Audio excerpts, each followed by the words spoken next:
We are on question number 4 of this chapter, and that is use appropriate models to describe your 3 abilities and capacities. And if you have seen my video on modal verbs, you can easily infer that if you are talking about abilities and capacities, there is only word or there is only modal verb you can use is can.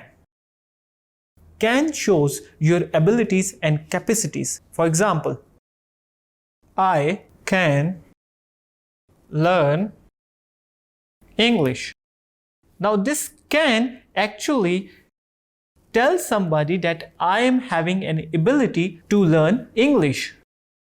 I can run fast. It means that I am able to run fast. He can talk aggressively. That he can talk aggressively in this sentence can refers to the person's ability of aggressiveness, that he can talk aggressively. The second one we have is ask teacher's permission for going out. In this sense, may I go to drink water? May I come in? May I go outside?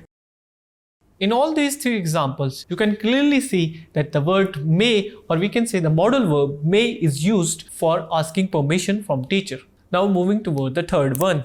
Ask a friend to lend you a book. Now you are requesting someone to lend you a book. Could you lend me a book? Here, in this sentence, we are asking a friend that could he lend me a book? So here I am using the modal verb could. The next one is express necessity to get up early. Keep in mind, students, that you have to do all of these exercise by using appropriate modal verbs. Express necessity to get up early. You should get up early in the morning. You must get up early for exercise. In both of these sentences, the words should and must are being used to show necessity of anything. The next is express duty, obligation to follow traffic rules. We have to use a modal verb to express our obligation to follow traffic rules. We should follow traffic rules to avoid accidents.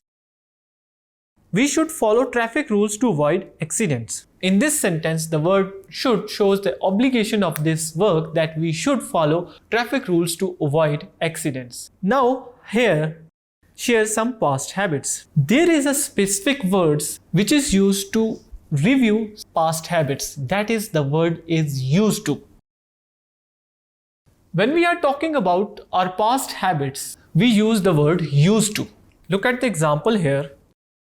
I used to go for walk. It means that in past, I used to go for walk. It means, students, that in past somewhere that I was in habit of walking at evening or in the morning, but currently I am not in that habit. So when you are showing your past habits, you use the phrase used to. Let's see another example. Ali used to